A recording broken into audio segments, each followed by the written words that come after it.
agree in. I'm going to get a set of vital signs on you today before we do your assessment. Okay. We have a few different pieces of equipment that we're going to be using with this one. We have the sphygmomanometer, which is a blood pressure cuff. We use that alongside of a stethoscope as well, and it goes onto your arm and it allows us to find the pressure within your blood. We also will do a temperature, respirations. We'll take a pulse oximeter for your finger to get a measurement of the amount of oxygen within your system. And then we'll also get your pulse or heart rate as well. I'm going to start out with this one. Have you ever had this before? Yeah, I think I have. You're going to go into your antecubital fossa here, and then it goes right above, 2 inches above that. And we locate it and rotate it so that it's on your brachial artery, and you can just relax that slightly flexed as well.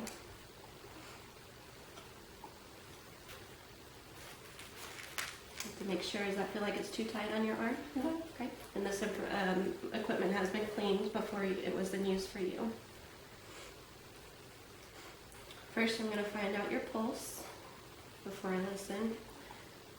And we just go until I can't feel a pulse anymore.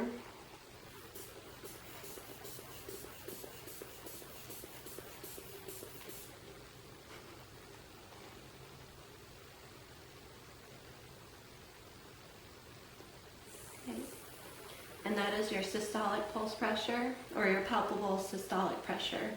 And that way we have a level that we know what to go towards when I'm listening to your blood pressure. Okay. And next we'll raise it up.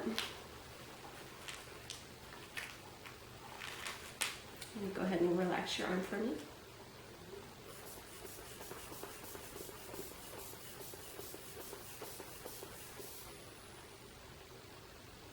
And I'll go 20 to 30 millimeters of mercury above that level just to make sure that I'm not missing any extra pressure. Okay. 120/80, so you are a perfect reading. Awesome. Anything above 120/80 is considered pre-hypertensive. And then if you get a little bit higher than that, it is a hypertensive state, so that's something that we want to inform you of if you ever get above that as well. The next one, we're going to do your temperature. We have a couple different types of temperature that we can do. There is a temporal that goes from one temporal lobe to the other temporal lobe, and it just scans across your forehead and gives us a measurement of what your temperature is. We can also do a thermometer in your ear as well, and it's just about the same thing. It just scans inside your ear of temperature, and it gives us a reading on our electronic equipment. We can do an oral temperature, which goes underneath your tongue, and then it also will take a little bit more time, and it beeps at us when we're done as well.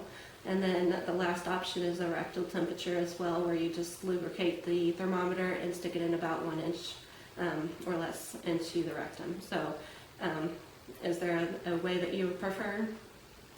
Probably the ear. Okay, so this is my fancy halfway thing. And you're 98.7, so you're also reading a normal level as well. 98.6 is pretty in the normal range, so that looks good for you as well. Next, I'm going to go ahead and do your temperature, or your pulse rate. I might have you take off your watch here too. It's a very pretty watch. Thank you. Okay, so we're going to go for a full minute.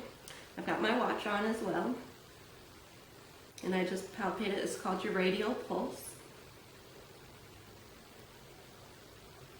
And some books tell you that you can do a 30-minute reading and multiply that by 2, but I've always found that it's a little bit more accurate when you do the full minute. A side note to the camera and to the teacher as well, that I can also monitor her respirations, because if she knows that I'm watching her respirations, then that will alter it as well. So I can take a pulse rate and still pretend that I'm taking her pulse while I monitor her respirations at the same time. So pulse rate looks good, respirations look good. The last one, we just have this little pulse oximeter. It goes on the end of your finger, and it reads it through the blood rotating through your finger, your extremities as well. A good oximeter level reading is anything above 90%, and 100% as good as you can get, and you're reading 100% as well. So vital signs look great. I'm going to report those to your doctor for you. Thank you. Okay.